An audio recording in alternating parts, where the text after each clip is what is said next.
Hello, guys, and welcome back to our SBL series. Today's topic is one that every strategic leader must understand, which is information system security and cybersecurity. See, we live in a world where information is the new currency. A company's reputation, its competitive advantage, its survival basically depend on how well it protects its digital frontiers. Physical safety and the digital safety, both of them have an equally important role. See, gone are the days when cybersecurity was just the IT department's problem. It is a boardroom issue today, and one of the biggest strategic risks any organization faces. A single cyber incident can cause operational paralysis, regulatory fines, and permanent loss of trust. In 2017, I think it was, I was with EY at that point in time, and there was this WannaCry ransomware attack. So, what used to happen there is you ended up downloading a file or clicking on a link, and when you do that, that particular ransomware would take charge of your compute of your laptop and data, and they wouldn't release it unless you paid them, some and in a given time of time period of time you had to pay them something in bitcoins or something, and only then your data would be released. So it shut down hospitals in UK, factories and banks in all over the world. And see, whenever you get a scenario on risk, governance, or resilience, cybersecurity often sits at the heart of it. So let's unpack this topic one by one, step by step. So the first thing that we should be looking at is the control environment foundation, which is the very bedrock of information security.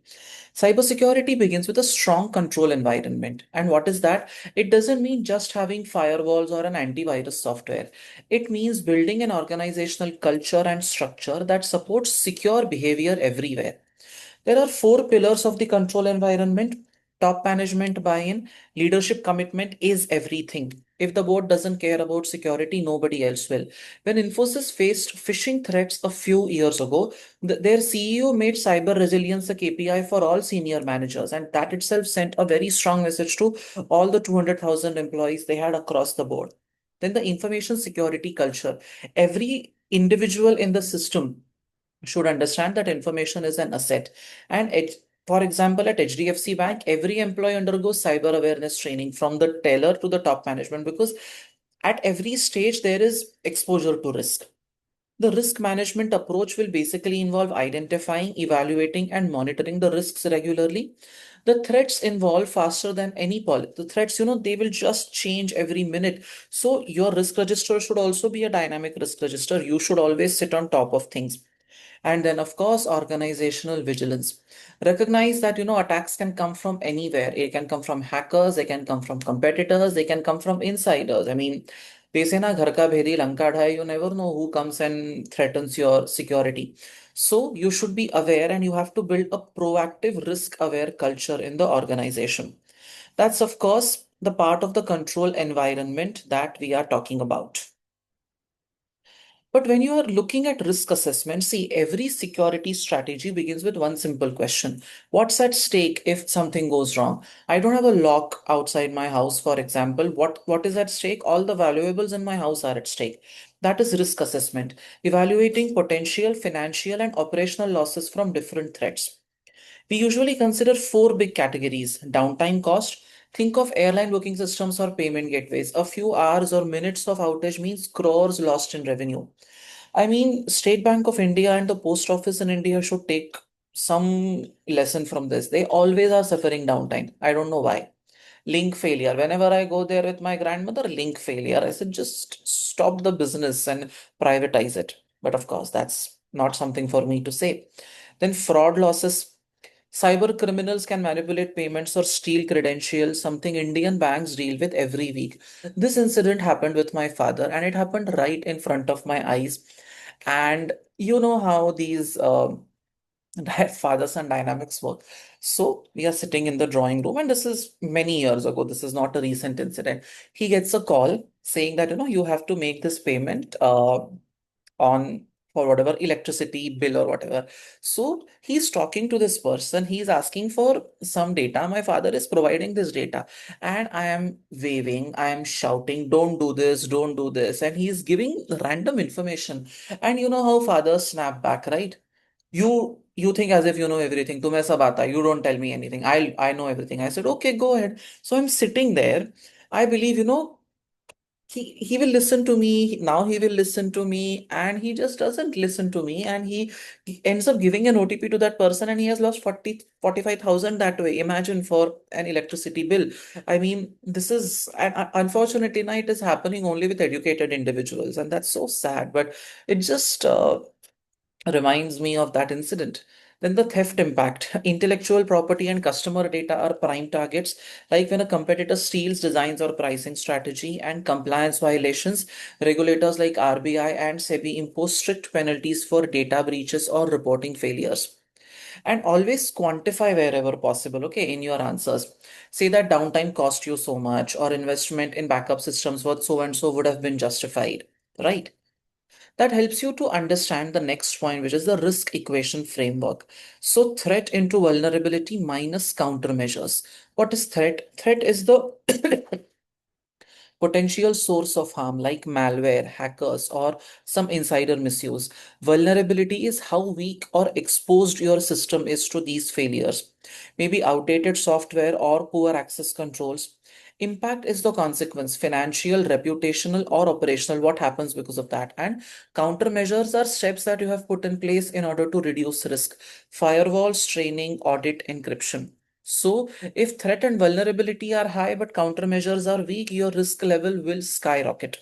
For example, manufacturing companies using legacy systems without patches, that's a huge vulnerability. A new ransomware attack can freeze operations. But if you have invested in multi-layer backups and network segmentation, then risk drops drastically. And this is, of course, a part of the enterprise risk management, which we are going to discuss later. And how exactly do you prevent a system failure? See, technology can fail. If humans can fail, what they have created can also fail. And when it does, business stops. So, system failure prevention is the next vital control layer. Now, how leading firms handle it is they have quality system design, they build resilience from the start. Infosys data centers have fault tolerant servers with dual power sources. They invest in premium equipment. See, cheap hardware often costs more in the long run because through downtime and other failures. They think about redundancy, have backup servers, alternate network lines, even duplicate data centers. When Amazon's primary cloud region goes down, other regions take over instantly. So you have to have that in place. Maintenance procedures, scheduled updates, and hardware inspections prevent surprise failures. HDFC Bank, for that matter, they keep on doing their regular downtime, but they do it in the middle of the night, when the frequency of transactions is less. And they always pre-inform you. Then training of personnel, staff should know how to troubleshoot or switch to backup systems during an outage, and not necessarily the Indian way of doing it. Array switch off karke switch on karo is not the solution for every issue. And of course, contingency planning. What is your plan B when everything else fails? It falls under risk mitigation, all of this. Now, talking about physical security control, see, the threat is not just digital. Information systems also suffer from physical threat. A brilliant firewall means nothing if someone walks into your server room with a pen drive. So, physical security protects the hardware itself. Fire prevention, install fire suppression systems and keep electrical wiring inspected. The TCS data center in Pune even uses inert gas systems to avoid water damage during fire suppression. Flood protection, avoid basements for server rooms in Mumbai. I mean, don't do that, or in Chennai. Weather defense, lightning arresters, surge protectors, climate controlled environments. Accident prevention, don't build server farms near highways or airports where collisions could occur. And then, of course, human security, guards, CCTV, access cards, biometric scanners, and visitor logs, all super mandatory.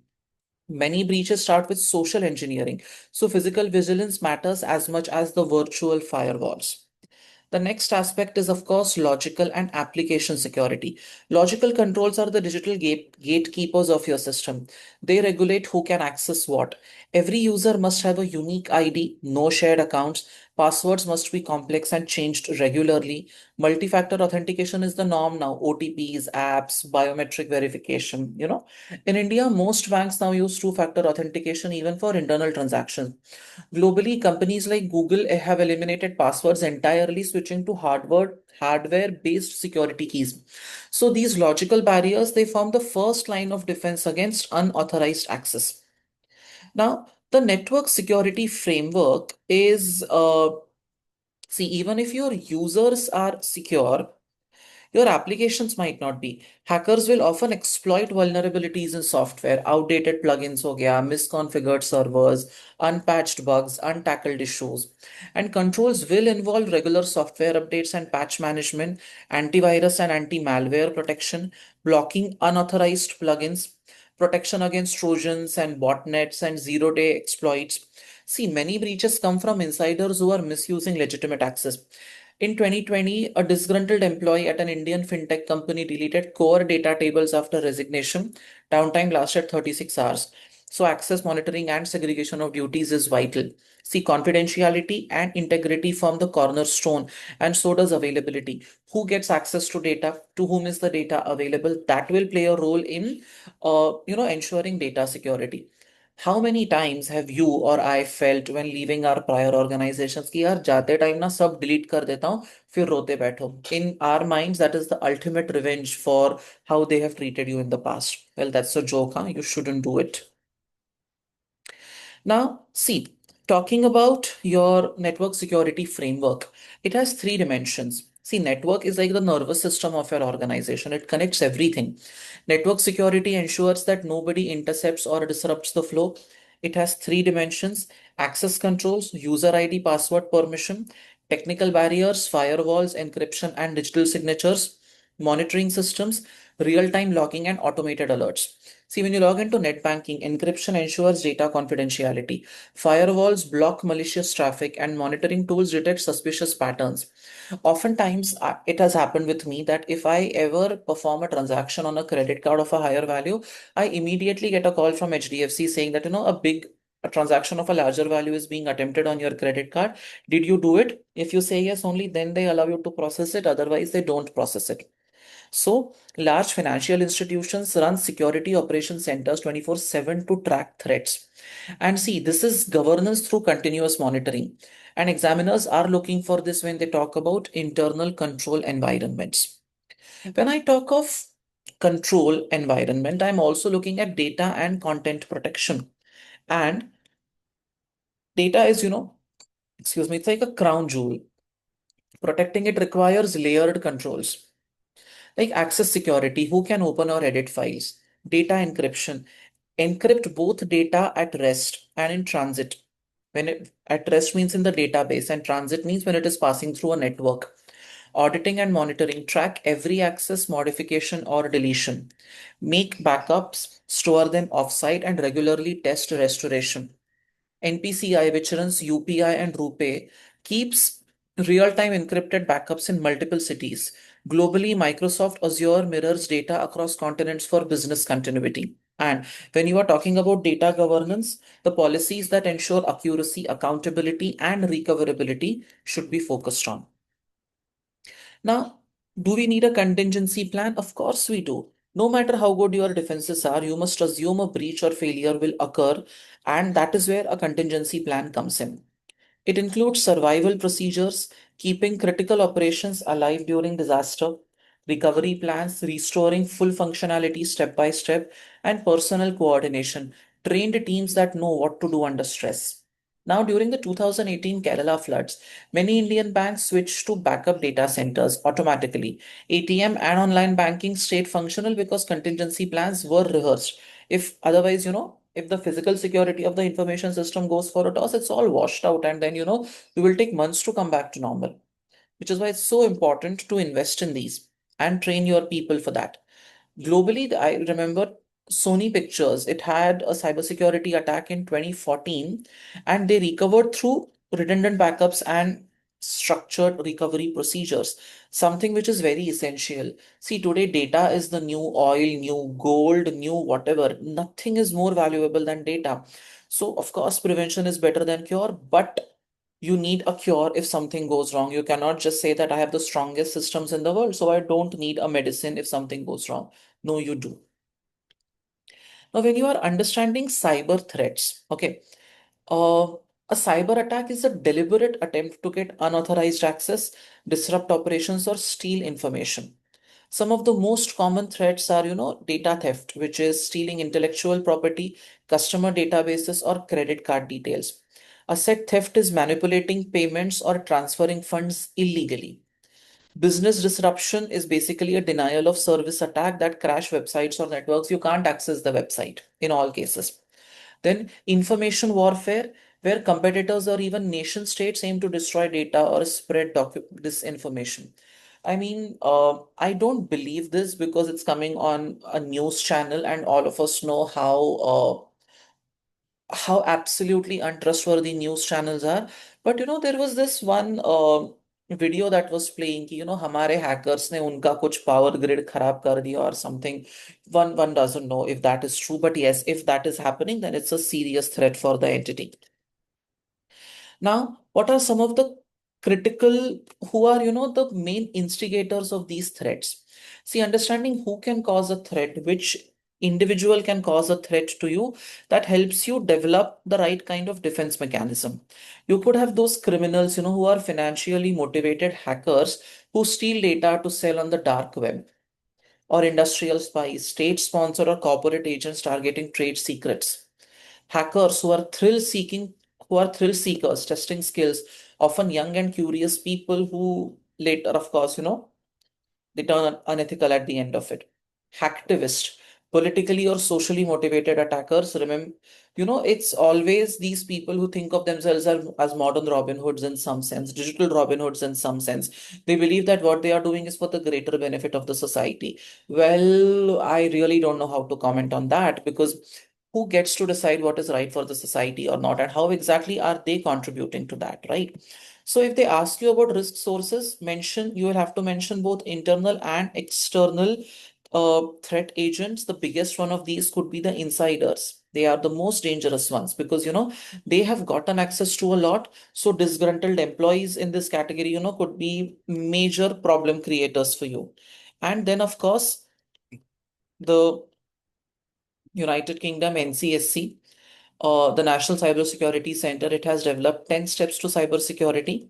The first five are important: risk management regime, integrate cyber risk into corporate governance, secure information, patch information systems and disable unnecessary features, network security, user privileges, who gets access to what, and user education. Remember one thing, all of these are in theory and they are great. If your paper had been, information systems control and audit or all of that, then learning each of these by heart would have made sense.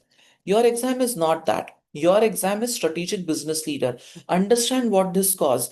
Remember words like continuous monitoring, remote security, incident management. But do you need to learn these? No, you don't. You should know that, of course. Access privileges have to be evaluated, or you should know that risk management regime is important, or you should know that user education is important, but you don't have to spend time on remembering the 5 steps or 10 steps. That's not important. And some other advanced cybersecurity measures, so to say, is also knowing that when prevention fails, and sometimes it will fail, you will need advanced controls. First one is incident management, predefined procedures for rapid response, like a first aid situation. Okay. Then malware prevention, keep multiple layers of protection, AI-based filters now detect anomalies, and continuous monitoring dashboards that flag suspicious activity patterns instantly. See, ICICI Bank's SOC monitors thousands of endpoints 24/7. The moment there is a breach, isolation and remediation begins within minutes. Like, how you would isolate a COVID patient back in the day. Same thing. Like Microsoft runs, red team drills to simulate attacks internally. And, it's like, a warfare like simulation, cyber warfare, and how do you respond to it, right? Now, you have to understand that when we are looking at advanced cybersecurity measures, we'll have to, although in 2025 that might not be the first reaction in your mind, but removable media and remote work risks are also a big problem. USB drives, for example, they can introduce malware or leak data. That's why firms like Infosys ban all unauthorized pen drives. Remote work brings in new risk, by the way, unsecured Wi-Fi, personal devices, shared households. And after the pandemic, companies have introduced VPN, which is, like your endpoint security, and strict login procedures have been put in place. Now, the role of CFO in cyber risk management is critical. See, people, what we often miss is that cyber risk is not an IT issue, it is a finance and a governance issue. The ACCA report on cyber and the CFO says finance leaders must treat cybersecurity as a commercial risk, not a technical one. The CFO should redefine the risk framework to include cybersecurity threats in a 360-degree perspective, not just IT. You should lead investments in resilience and insurance for every project that you launch. You better have a keyman insurance. You better have additional risk insurance for information security related issues. Audit the supply chain security because one weak vendor can compromise the whole network, and focus on recovery planning, not just prevention. See, after there was, in Tata Steel, there was a ransomware attack on a supplier, and Tata Steel reviewed security protocols across 600 vendors because, all of your information systems are linked. Your There is exchange of data which is happening. One link in the chain goes down, everyone gets affected in that process. And somewhere you have to understand that the concept of zero trust model is increasing by the day. It means never assume anyone internal or external. Do not trust anyone automatically. Earlier, we had an approach to work also where we would say innocent until proven guilty. Now the approach is always assume guilty, never consider anyone as innocent. See, look at airport security. We don't look like people who could create nuisance, but they check us, right? Because you cannot look at your face and say, "Oh, ye banda sharif hai." Who knows what that person is up to? You might look like the most go admin in the world, and you could be, I don't know, a nuisance maker. So digital zero trust also works in the same way. Banks are doing it. For every transfer, there is a multi-step verification. It makes sure that insider risk, collateral movement by attackers, all of that is taken care of. And of course, cyber insurance and financial resilience. No matter how strong your systems, you can't eliminate cyber risk completely. That's where insurance comes in. It covers cost of recovery, legal claims, and business interruption. And of course, it is critical. Okay, insurance complements, it does not replace good controls. Insurers now demand proof of robust security before underwriting the policies. Like, if you have taken fire insurance for your premises and a fire breaks out, they will first come and check whether, you had all the fire prevention measures, right from sprinklers and fire extinguishers in place. If you did all of that and yet a fire broke out even after electrical maintenance, then they might consider your claim request. Otherwise, they won't. So cybersecurity, of course, is critical in the same sense. See, it is no longer a technical checklist. It is a strategic leadership competency. Boards must view information as an asset and protecting it as core to corporate governance. HDFC Bank is investing in resilience. Infosys is embedding awareness. Tata Steel is integrating supplier audits. It's happening everywhere. And when you are answering questions on that, think about culture and leadership, prevention and detection, then response and recovery, and assurance and continuous improvement. Don't tackle it with fear, tackle it with foresight. Choose the right F.